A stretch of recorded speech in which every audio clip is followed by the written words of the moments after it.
nahilo ako. Siguro mga 20 minutes akong hilo. Opo. Tumayo ba naman si Kiko Pangilinan doon, sinabi, bakit daw kung gusto ng Korte Suprema na pigilin ang Senado na ituloy yung trial, dapat daw nag-issue ng injunction? Anong injunction pinagsasabi niya? Unang-una, certiorari yun. Ayun. Pangalawa, nakalagay na nga immediately executory. Oo nga po. Ano bang kailangan mong injunction? Sinopla tuloy siya ni Chis Escudero. Unconstitutional yun eh. Obviously. Yes. O lahat ng pangit. Ha? O anong batayan nyo ng pangit? O lahat ng kamukha ni Laila de Lima ay mas malaki ang tax. Okay? Okay. Habang nagdidebate yon, habang yun ay first reading, second reading, third reading, hindi nyo pwedeng pigilan yon. Okay. Hindi kayo pwedeng pumunta sa Korte Suprema, uy, may nilulutong batas doon sa legislature na ganito, unconstitutional. Hindi pa batas. Hindi nyo siya pwedeng pigilin kahit anong sabihin nila roon. Dinala sa presidente para pirmahan. Pigilin nyo. Huwag nyo padala sa presidente. Hindi pa rin pwede. Pinirmahan ng presidente, naging batas. Pwede nyo nang questionin ngayon kasi tapos na yung trabaho ng legislature. Batas na, applicable na sa lahat. Kahit sinong mamamayan pwedeng sabihin, unconstitutional yung batas na yan. Ipabaliwala mo. Ayan. Ayan nga ho, pag-usapan natin ngayon mga ka-reaction of the PH patungkol nga ho dyan sa mga ipinapasang batas sa gobyerno ni Marcos Jr. Kahit na ho anong kagustuhan ng mga taong bayan, kung wari tulad na lamang nito, ipapasa ni Senator Condante Marcoleta ang gusto niyang batas na bawat pamilya magkaroon ho ng 2,000 libreng kuryente pababa, malilibre na at mawawala ang ayuda. Depende ho yan sa nakaluklok na presidente ngayon kung papayag ho siya o hindi. Kasi mga ka-update, yung pagluklok ho ng ating Pangulong Duterte, marami ho siyang inaprobang maayos na batas. Noong pagluklok ho ni Pangulong Duterte, mga ka-update, nagkaroon po tayo ng 10 years expiration sa license. Ganon din po sa passport. Diba ho? Yan po ang magaganda na isang napagandang pribilehiyo para sa mga Pilipino na hindi mo na iisipin every 2 to 3, 2 to 5 years, ganyan, magre-renew ka na magre-renew. Yung kay Pangulong Duterte, umaabot po ng 10 taon. Diba mga ka-update, napakalaking tulong yan sa mga kapwa nating Pilipino. Hindi ka nag-aanong mag-iisip na mag-iisip. Kaya ngayon, sa mga ipapa-aproba ng Duterte Black o ng kahit sino mang magandang ipatupad na batas, pag hindi naman ho pinirmahan ni Marcos Jr., katulad na lang nga ng pag-iimplementa mga ka-update dito sa pagtataas din ng sahod ng mga teacher na hindi ho niya inaproban or ng mga minimum workers natin dyan mga ka-update na nagpapadagdag ho ng sahod pero hindi dinagdagan. Wala ho parang walang kwenta pag hindi na pirmahan ni Bongbong Marcos. Kaya ngayon mga ka-update, diretsahan lang po ito. Pipirma ba si Marcos Jr. sa pagpapataas sa sahod ng mga mamamayang Pilipino o hindi? Ganun lang ho yan. Ngayon mga ka-update, tulad nito, di ba? Pati si Laila de Lima, binabanatan talaga ni Perdito Pasio mga ka-update. Makikita nyo naman, pagpangit daw mga ka-update, doble ang tax. Pero biro lang yan mga update. Kaya dito mga update, ang pag-uusapan ho natin dito, kung may pakialam ba talaga si Marcos Jr. sa nasasakupan niya o pansarili lamang at pamumulitika. Diba? Pakinggan ho natin, ito nga naging pahayag ni Perdito Pasio mga ka-update, patungkol sa mga ipinapasang batas na magiging pribilehiyo ng mga Pilipino kung mapipirmahan ba ni Marcos Jr. o hindi. Ayan mga update, simulan na ho natin. Oo, sapagkat ang Senado ay nag-convene, sinunod nila. Actually, I'm beginning to see Senator Escudero in an entirely new light, very diplomatic, very politic, very judicious ang kanyang pagtrato doon sa potensyal na krisis kung saan may mga ilan sa kanyang mga kasamahan na gustong suwayin yung order ng Korte Suprema Opo. na immediately executory. Ayan. At siyempre, nung nakita nila na walang suporta, di ba nung una, gusto Oo. nila, ba hindi? Bakit tayo susunod? Oo. We are the sole. We are the sole authority Yes. to conduct impeachment proceedings. Ba't panghihimasukan ng Ayan. Korte Suprema? Di ba ganun ang kanilang Ang dali tono? na. Di ba? Oo, Dati, tono. Siguro, sinabi pa ni Soto noon, ito hindi talaga ako makaget over dun sa sinabi ni Tito Soto. Alam nyo, maraming mga bagay na hindi ako makaget over sa mga sinasabi ng ibang senador. Yes. Yung pwede daw nilang hindi sundin ang Korte Suprema sa ang planeta, pwede yun. O, kasi sabi nila, panghihimasok daw yun. Hindi po. Hindi yun panghihimasok. Yan ay ginagampanan lamang ng Korte Suprema ang kanilang katungkulan. Okay. Ayan. Dito nga mga kapatid, narinig naman ho natin, ito nga naging pahayag ni Perdito Pacio, totoo naman ho yan, na ginagampanan lang ho nila ang trabaho nila bilang Supreme Court, di ba? Ginagampanan po nila ang tama. Sumusunod ho sila sa batas kasi mga kapatid, meron tayong 1-year bar rule, kahit na ulit-ulitin ko yan mga kapatid, ulit-ulitin ng Supreme Court, Senado yan, dapat yan ang susundin netong mga dilawan dyan na sila Hontiveros, si Soto, na sila Dilima, yan mga kapatid, kasi paulit-ulit ho sila.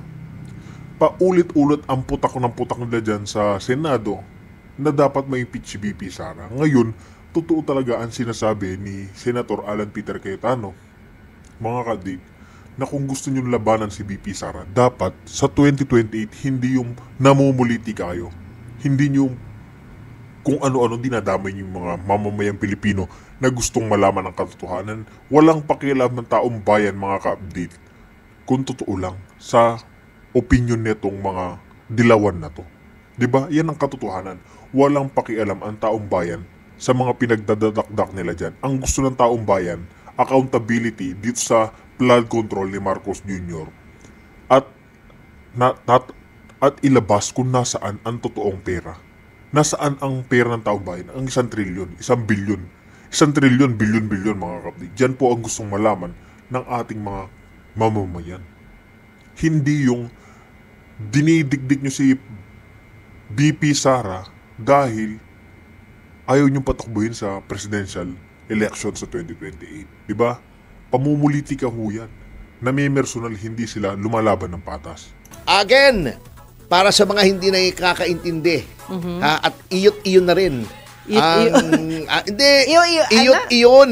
Iyot-iyon.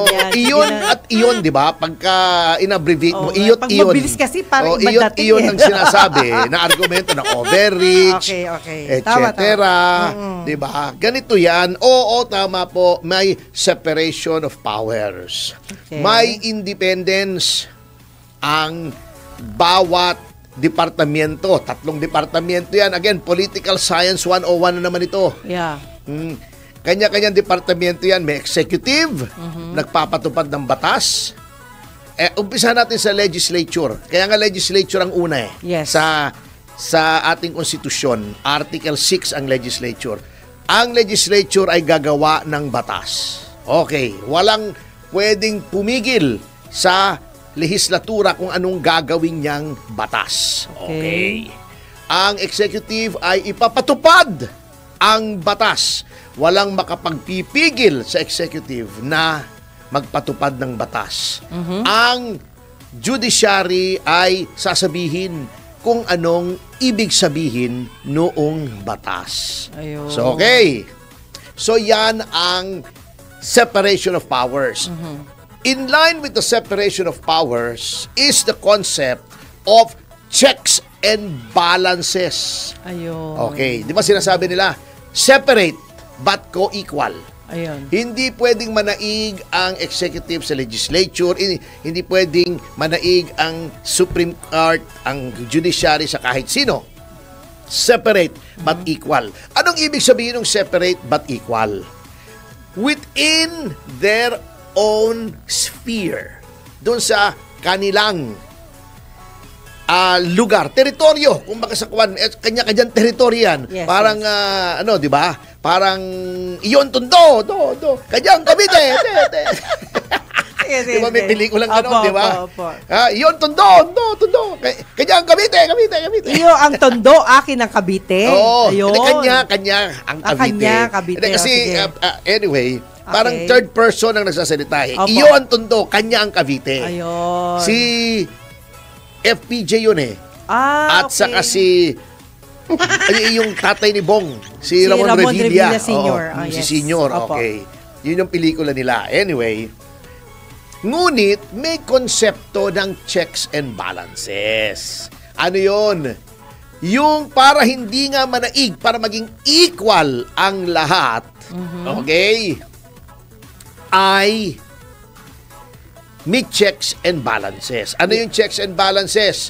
Kapag nagmalabis ang lehislatura sa paggawa ng batas, pagpalpak, pwedeng, number 1, i-veto ng presidente. Ayun, yun yung part. Number 2, kung yung batas ay unconstitutional, yun ay ipapatupad pa rin siyempre ng presidente. Wala naman siyang kapangyarihan para mag-declare na unconstitutional ang batas. Sinong magsasabi na unconstitutional ang isang gawain ng legislature? Ang Korte Suprema. Ayan, okay. Okay. Anong check sa executive?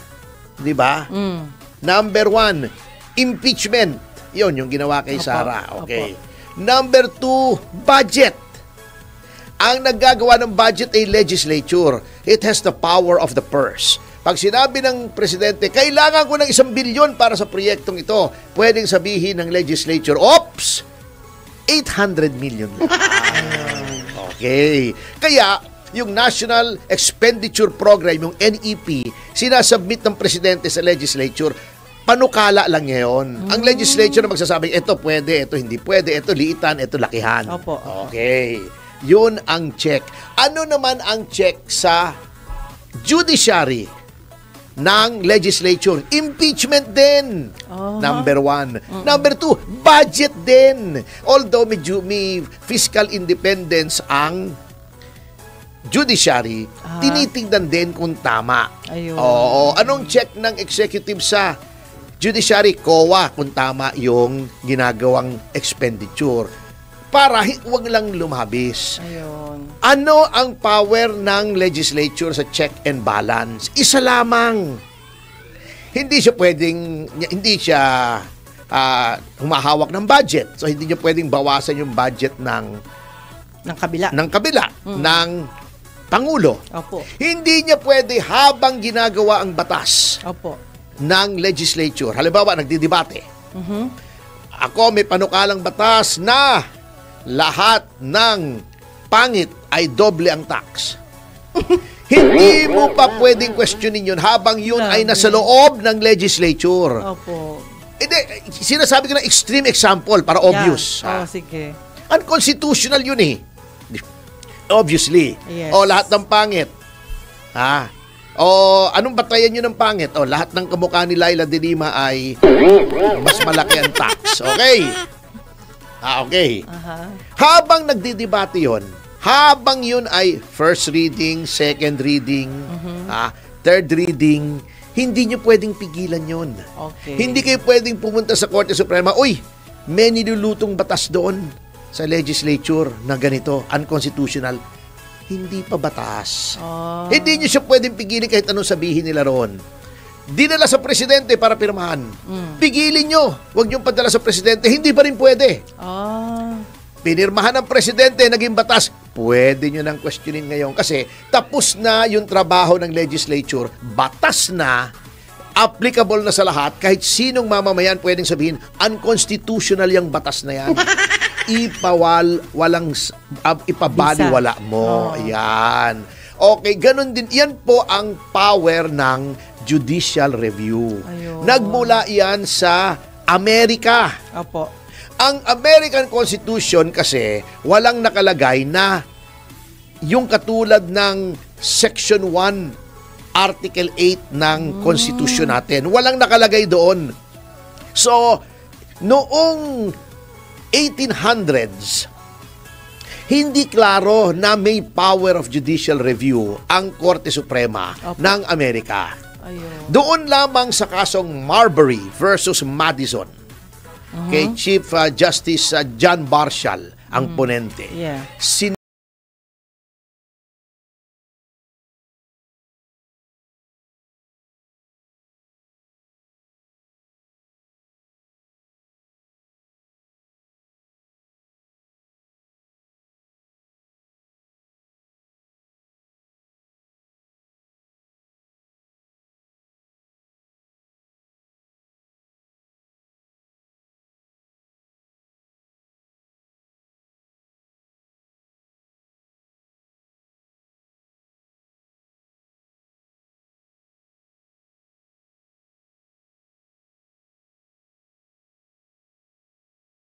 Sinabi doon sa Marbury versus Madison, it is emphatically the duty of the court to say what the law is. Doon na-establish yung doctrine ng judicial review. Ayun. Okay. Dinala yon dito sa Pilipinas. Yung noong 1935 Constitution, 1973 Constitution. Okay. Recognized na may power, ngunit mayroon pang doctrine of political question. Okay. Ano yung doctrine of political question? Merong mga bagay na hindi mo pwedeng pasukan Okay. na desisyon either ng presidente o ng legislature. Okay. Yan ay political, that pertains to the very essence of the duties of the president. Parang yun nga. Halimbawa, ang presidente ay nag-executive clemency. Hanggang ngayon, sa humble opinion ko, hindi pa rin pwedeng panghimasukan yun. Kasi that is plenary. Plenary hindi na buo, hindi yung plenary in the sense na, halimbawa, ang Senate, kompleto. That power is plenary, ibig sabihin exclusive within the executive, yung executive clemency. Pag may pinardon yan, hindi mo pwedeng panghimasukan yan. Okay. Pero halos lahat na, yun may doctrine ng political question, di ba? Ginamit kasi yun, you have to look at the historical experience. Every time na may ginagawa si Pangulong Marcos Sr. at kine-question sa Korte Suprema, sasabihin ng Korte Suprema, may doktrina na political question, hindi namin pwedeng panghimasukan. Okay. Anong ginawa noong natanggal si Pangulong Marcos at nagkaroon ng Constitutional Commission? Constitutional Commission. Sabi nila, nire-review nila yung powers ng judiciary. Di ba, totally new yung constitution natin. From a modified parliamentary system na bumalik sa presidential na, di ba, tinanggal yung yung unicameral. Di ba dati, batasang pambansa lang, isa lang ang legislature natin, ginawang 2 houses. Okay. Ni-review yun, pinalitan yung powers na wala yung prime minister, di ba? Ni-revise din yung sa Korte Suprema. Sinabi nila, ano bang dapat na power ng Korte Suprema? May nagsabi, dapat palawakin natin ang power ng Korte Suprema. Bakit? Kasi laging yung political question, ayaw mag-decide ng Supreme Court. Minsan, nang-aabuso na yung executive o yung legislature, ayaw pa rin kumilos ng Supreme Court. Di ba? Kasi, lagi nilang i-invoke, oops, hindi namin pwedeng panghimasukan niya kasi may doctrine of political question. Laging may hindrance pala. Oo, lagi may hindrance. Sabi nila, hindi pwede yan. Dapat ang Supreme Court ay lumakas para yung mga pang-aabuso ng executive at ng legislature ay mapigilan niya. Pinalakas nila, nilagay nila ngayon yung expanded judicial power ng Supreme Court. Sinabi nila, bagamat may political question pa, committed na yung definition ng political question. Nilagay nila doon sa Constitution, yung gumawa mismo, yung 50 in-appoint ni Cory Aquino. Hindi po hinalal yan, ha? Hindi katulad ng Constitutional Commission na gumawa ng 35 Constitution at 73 Constitution. Halal yan, ng mga delegado yan. Ito, appointed lang ito ni Cory. Sabi nila, gawin natin that ilagay natin sa konstitusyon para very clear na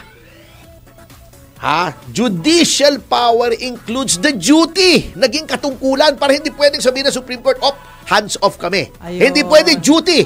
Hindi lang hindi lang optional. Duty. Duty talaga. It is the duty of the court to determine whether there is grave abuse of discretion on the part of any department or instrumentality of the government. Kayo po ang nagpalawak niyan. Yung mga dilawan. Sila Kasi rin nga, pala. based on historical experience, nagagalit sila pag yung Supreme Court ayaw kumilos. Ayun. Kaya pinilawakan nila. Ngayong kumilos kasi may abuso. Ba't nagagalit kayo? At sila rin ang original nun. Oo! Yung pala Iyan ang naman power ng Supreme Court. Hindi nang himasok. Yung sinasabi ng iba na hindi nag-aral ng batas. Again, hindi ko nilalait ang hindi nag-aral ng batas. Kaya lang may mga bagay na hindi nyo maintindihan talaga. Oo. Sasabihin, hindi. Separation of powers, pero may judicial review. Sampal Ang kayo judicial minsan yan, review mga kapatid. ay applicable sa any legislative or executive act. In exercising the power of judicial review, hindi po lumalabag sa konstitusyon ang Korte Suprema. Tinutupad niya yung katungkulan niya na ibinigay ng konstitusyon para siya ang maging final arbiter whether or not ang ginawa ng executive o ng legislature ay may grave abuse. Anong resulta pag may grave abuse? It means there is lack of jurisdiction. Ang dali namang intindihin. Bakit nagagalit kayo sa Supreme Court? Magalit kayo dun sa mga gumawa ng Supreme Court. Ayun. Na ganun ang kalawak, ang poder ngayon. Ayan. At tama naman as recent events will show, kung walang ganyang power ng Supreme Court, di nag-abuso ng legislature. Kita niyo yung mga shortcut. Oo nga. Ngayon, eto ang sinasabi ng iba. Katulad ni Heydarian. Opo.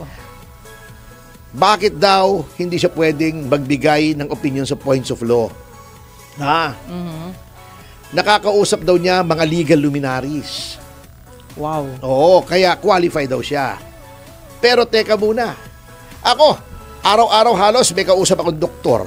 Yung best friend ko, doktor Nagtatawagan kami ng kwento-kwento. Opo. Minsan, nagkikwento kami tungkol sa mga kaso niya. Yung kaso sa operating room. May nakakausap akong architect. Pag may pinapagawa ko sa bahay ko, may kausap akong arkitekto. Yes. Pag nasisira yung sasakyan ko, may kausap akong mekaniko. Yes. Pero hindi ako pwede manggamot.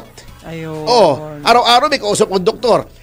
Kinakausap ko, arkitekto, nag-google ako ng mga design. Pero wag mo akong paggawa ng plano ng bahay. Hindi kita magagawa ng bahay. Ayun. Palagi kong kausap mekaniko.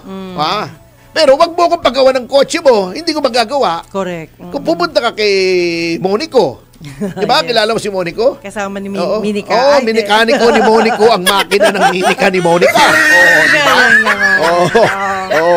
So, ibig sabihin, hindi porket kausap mo, Alam mo na. alam mo na. Sinasabi ko nga ulitin-ulit, yang isang paragraph sa konstitusyon, Aha.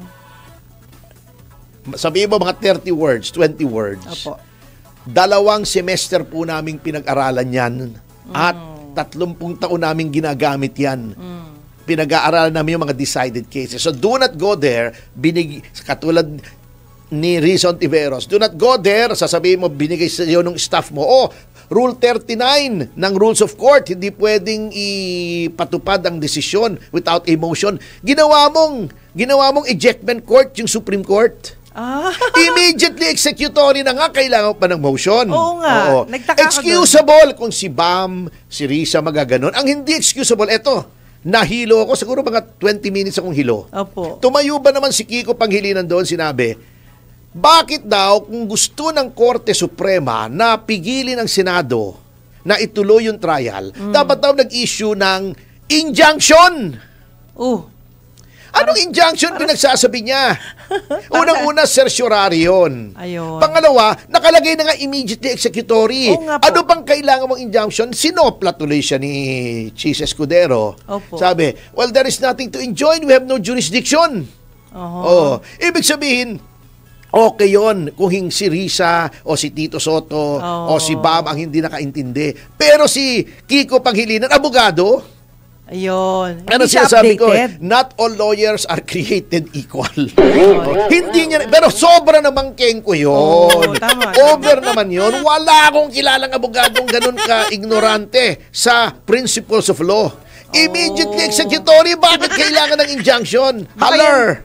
Baka yun ang advisor ni Senator Soto. Yun nga, sasabihin. Naunahan mo lang ako eh. Sorry. Sorry.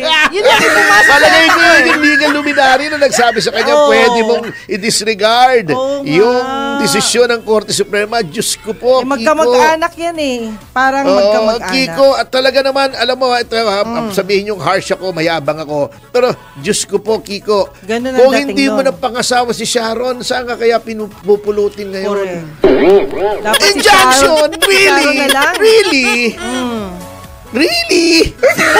Alam mo, nakikinig ako na sa Century Hotel ako. Naka-earpods ako Nashock ka. para hindi ako makaabala. Opo. Nung sinabi ni Kiko sa ano?